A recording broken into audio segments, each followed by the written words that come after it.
వేద జ్యోతిష్యం ప్రకారం ఈ ఏడాది జూలై 10వ తేదీన గురు పౌర్ణమి జరుపుకోనున్నారు. ఈ పవిత్రమైన రోజున ఇంద్రయోగం ఏర్పడనుంది. ఈ శుభయోగం వేళ ద్వాదశ రాశులలో కొన్ని రాశుల వారికి విశేష ఫలితాలు రానున్నాయి. ఈ జాబితాలో మీ రాశి ఉందేమో చూడండి. వేద జ్యోతిష్యం ప్రకారం ప్రతి ఏడాది ఆషాఢ మాసం శుక్లపక్షంలో వచ్చే పౌర్ణమి తిథిని గురు పౌర్ణమి లేదా వ్యాస పౌర్ణమి లేదా వేద పౌర్ణమి అని అంటారు. హిందూ మత విశ్వాసాల ప్రకారం వ్యాస పౌర్ణమి రోజున మహాభారతాన్ని రచించిన మహర్షి వేదవ్యాసుడు జన్మించారు. ఈ నేపథ్యంలో ఈ ఏడాది జూలై 10వ తేదీన గురువారం ఉదయం 2:43 గంటలకు ప్రారంభమై మరుసటి రోజు అంటే జూలై 11న శుక్రవారం ఉదయం 1:53 గంటలకు ముగియనుంది. అయితే ఉదయం తిథి ప్రకారం జూలై 10వ తేదీన గురు పౌర్ణమి జరుపుకోనున్నారు. ఈ పర్వదినాన దాన ధర్మాలకు కూడా ఎంతో ప్రాముఖ్యత ఉంది. అంతేకాదు ఈ పవిత్రమైన రోజున ఇంద్రయోగం కూడా ఏర్పడనుంది. ఈ శుభయోగం ఉదయం నుంచి రాత్రి 9:38 వరకు ఉంటుంది. ఈ సమయంలో ఏ పని ప్రారంభించినా విజయవంతంగా ముగిసే అవకాశం ఉంది.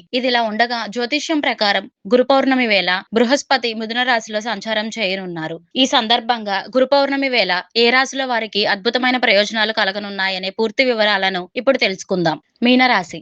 గురు పౌర్ణమి రోజున ఏర్పడే ఇంద్రయోగం వేళ మీనరాశి వారికి ఆధ్యాత్మిక రంగాలపై ఆసక్తి పెరుగుతోంది. ఈ కాలంలో మీరు మానసిక ప్రశాంతత పొందుతారు. ఉద్యోగులకు కార్యాలయంలో సానుకూల ఫలితాలొస్తాయి. మీ జీతం పెరగడంతో పాటు ప్రమోషన్ కూడా వచ్చే అవకాశం ఉంది. ఆర్థిక పరంగా మంచి ప్రయోజనాలు పొందుతారు. మీ ఆదాయ వనరులు పెరిగే అవకాశం ఉంది. సమాజంలో మీ గౌరవం పెరుగుతోంది. వ్యాపారులు ఆకస్మిక లాభాలను పొందుతారు. మీ ఆరోగ్యం కూడా మెరుగుపడుతుంది.